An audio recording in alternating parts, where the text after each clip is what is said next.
Okay, so for our first exercise, we're gonna do 10 fast feet, 10 big feet. So get space between your feet, head up, chest up. You really have to swing your arms. So when you do fast feet, swing those arms a little bit faster. When you do big feet, really exaggerate how big you're swinging up those arms up towards your face. So that way it gets your feet going nice and big. So first one, 10 fast feet, count for 10. Get those feet moving as fast as you can. Good, get those arms swinging. Good, when you've done 10, pause. We're gonna change our pace. So that's gonna be a little bit tricky. Then we're gonna do 10 big feet. So take your time switching. Good, big arm swings up, high knees. Perfect, when you've done 10 of those, right back to 10 fast feet. Start swinging those arms faster. Good, then 10 big feet. Really get those feet up high. Perfect, same if you're in the chair. Sit up nice and tall, kind of sit near the edge of your seat so that you got some room to swing those arms. So 10 fast feet, get those feet moving, arms swinging, still sit up nice and tall. 10 big feet, big arm swings, big feet up. Good.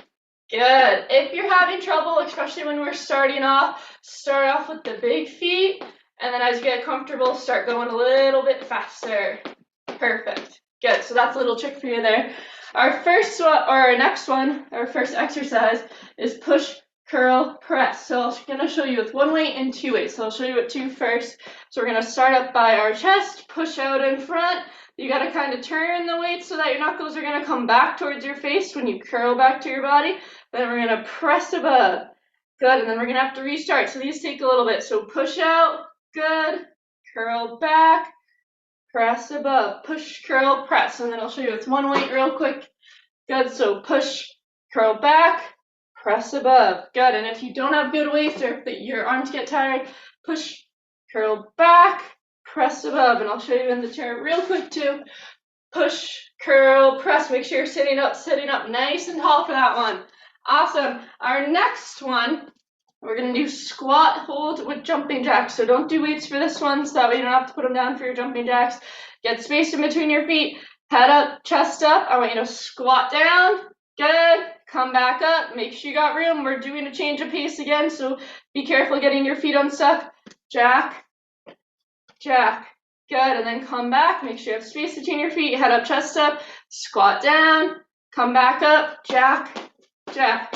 Good, so that one's a little bit tricky because you're going from your feet stuck on the ground while you're doing your squat to now you're gonna move them where you're either gonna tap or jump with those jacks. Good, and if you're in the chair, I want you to do high knee, good, jack, jack. So you just have to switch from a different foot movement, good, because you're going high knees, good, and then out to the side with those jacks. Perfect. All right, next one, our last one, is a little bit of a balanced one. So try it without weights first, then you can always add them in. Head up, chest up, shoulders back. Make sure you have space between your feet. We're going to have our arms out in a straight line with our body. Try not to rest them. Good, and you're going to kick. Good, and kick. Perfect. You can also tap in front. Good. Try to not look down at those toes. Try to keep those heads up. Perfect, and another little piece to it, you want to try to avoid crossing your legs as you're kicking so that way you don't trip yourself. Good, so if that means you have to do a little bit of a smaller kick to get your foot out straight in front rather than crossing over this way, that's okay. Just go a little bit smaller with your kicks. As you get comfortable, you can always try to go a little bit bigger. Perfect, really try to keep those arms up the whole time. Same if you're in the chair, you can always grab a weight if it gets to be too easy. We're going to do big kicks out in front, good, or big taps in front. Awesome. All right, so that first one, no weights, we're going to do 10 fast feet, 10 big feet. So swing those arms. Ready, here we go.